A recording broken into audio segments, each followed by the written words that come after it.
Hi guys, it's Andy Robinson. I'm here with another YouTube video for you, and this one is on a Land Rover Series 1 86-inch wheelbase. This particular one is my own Land Rover, and I thought I'd do a bit of a video on it and tell you a bit more about it. This one's been in the family now for almost 30 odd years. Originally this was rebuilt by my dad in the early 90s, and it's been in the family ever since, and was recently passed on to me by my dad in, I think it was about 2017 now. So I've owned it for about 3 years myself. I've always called it mine now, but no, I've owned this one for about 3 years, still in the family, and yeah, it's mellowing with age nicely now since it's been rebuilt. Okay, let's take a bit of a closer look as well. This particular 86-inch Series 1 was a 56 model year, but it was its build date was the 30th of November 1955. It was dispatched on the 10th of January 56 and first registered on the 17th of March 56. And it has chassis number 170601549. Okay, let's go and have a bit more of a closer look. So, yep, these vehicles, or a lot of these vehicles, the RGC ones, I think they're pretty much all 86-inch wheelbases, and often found their way to via the MOD to the Civil Defence and Auxiliary Services. So, and yeah, so they didn't have a very hard life at all, and they were well looked after. And most RGCs you find are in good condition. This one was very straight when my dad pulled it out of a farmyard. So I mean, the engine and all the axles and brakes and everything was sieged up on it, but other than that it was all there and all in one piece. Now it's pretty original. This one, it's on its original chassis. Yep, it's on its original chassis. It's got its original bulkhead, and most of the bodywork's original engine, original axles, diffs. So all the major important running gear for the vehicle is original. Now when my dad rebuilt this, what he did do is he galvanised pretty much everything you could. Galvanised the bulkhead, did the wheels, the chassis, and basically was trying to make the vehicle future-proof, so nothing major would need redoing again on it. And well, so far 30 years down the line, it's not too bad. I say we've got a bit of as you can see, there's a bit of paintwork coming off now, odd chips and things on the vehicle, but to be honest, it's not too bad at all. So, just gonna have a walk around the back here.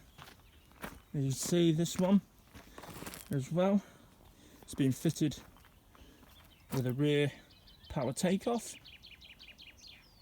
I think you can actually see the number on it. It's power takeoff number. Yeah, 871572. And with this, farmers would use this for various pieces of equipment. You could run a thresher from it, saw bench, various things like that. So it's fully working, it's all hooked up and it runs. It's not there just for show. It is a working PTO, which is cool. You see, also got a nice little RAC GB badge on. When I was speaking about the bodywork, the tailgate is not an original piece. That was needed replacing. And that was an early Keith Wadsworth tailgate.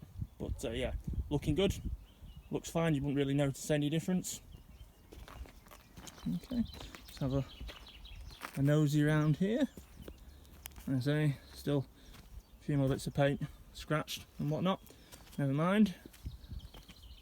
And come to the front.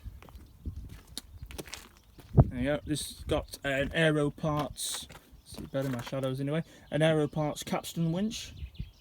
Again, fully works, all linked up, and if we ever need to use it, it's able to run. Okay, we've got two towing eyes on there as well, and come round here, it's also got fairy, I can never remember these off by heart, fairy freewheeling hubs as well. They came on the vehicle. No, actually, tell a lie, my dad put these on. So yeah, when he did the vehicle up, I leave them in on 4x4 all the time instead of 4x2, and just make sure all the oil gets into them so they don't all seize up through not using them. Yeah, I keep that locked in 4x4 now all the time. Okay, so have a quick look inside. There we go. Unfortunately, over the years now, some of the paint is starting to flake off the bulkhead. I don't think it sticks too well to a galvanised parts, but you know, more importantly, the vehicle's actually going to last without needing bulkhead repairs in the future. There we go. What else we got? Well, some lovely mats there. Keep the bodywork from getting muddy. Well, kind of. That's a bit daft with it being a farm vehicle, I suppose. But yeah, you know what I mean. I'm a bit anal when it comes to things like that. Okay, so you've got 3 seats. The 3 seats, I think, from right, the 3 seats were original, or the bases were, and the seat backs were new old stock. As for the seat box as well, that was, I think it came from Jackson's, and it was already painted in that colour bronze green, and it was already ready to put in. So we put a brand new seat box in it, which is great. I think they're the only, that and the tailgate, I think they're the only pieces of bodywork that are non-original to the vehicle. Yeah, it's steering wheel, and I've got a nice Rover, is it P3 or P4 hubcap that I put on the centre of the steering column, just because I thought it looked nice. There you go, what else we got in there? Yeah, odometer only showing 54499 miles. So, yeah, over there you can see that knob there, if you can see it. I always get this wrong as well. My dad will shout at me for this one, I should know by now. That there is to make the rear PTO drive. You can see it's a bit blurry, but the red lever knob sticking out there is the rear, to engage the rear PTO. Okay. You can see much in the back, pretty standard. 86 inch in the back there. Spare tyre. Picnic blanket. Pretty all standard. It is quite a standard vehicle. It does have an 88 inch bracket fitted there, just so you can mount the horn and the dip switch on it. And this also has, I'm not sure if you can tell from just the casing, but you can sort of see there the steering box, and this is off an 88 inch as well, and it's just a bit of a better box than the 86 inch steering box, so it makes it a bit more better to steer.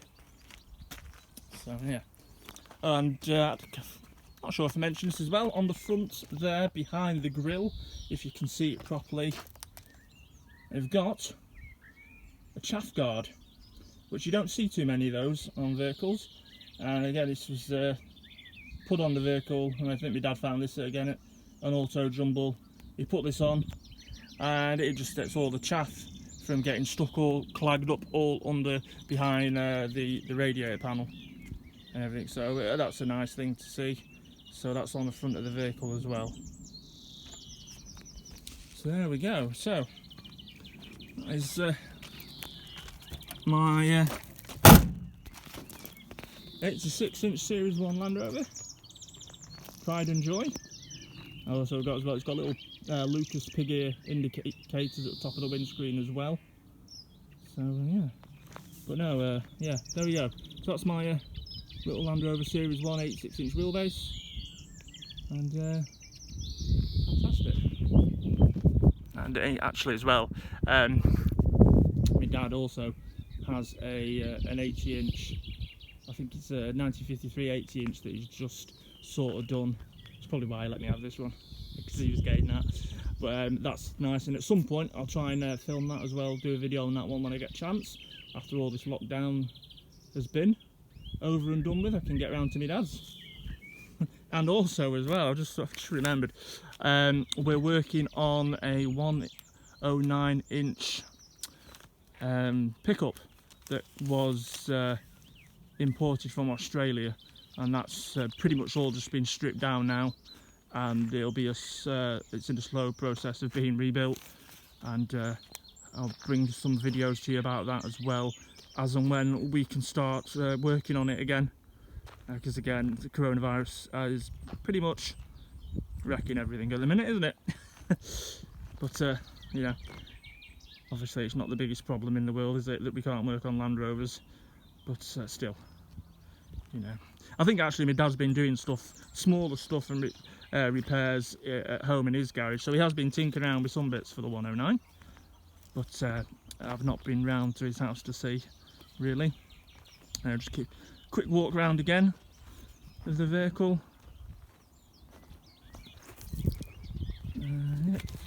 Yeah, fly my eye that time. So, oh yes, as well, I always forget something when I'm doing this, even though I've got a list of stuff to mention. Besides the steering box off an 88 and the column coming off the steering wheel, which is 88, it's also got, as you can see on the rear, it's got a fully floating rear axle on this instead of the semi-floating one. It's easier to change the half shafts if you ever needed to do it. And these were generally on later vehicles, 88s and 109s, but I think, as far as I'm aware, you could get it as a factory option at the time of when these 86s were about, or you could probably request it later on and upgrade your vehicle, so it's still pretty much in keeping with the period of the vehicle.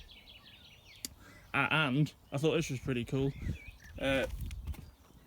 It's got corner pieces on the bottom of the bodywork. Now, if you didn't know that they weren't meant to be there, it would all look very normal.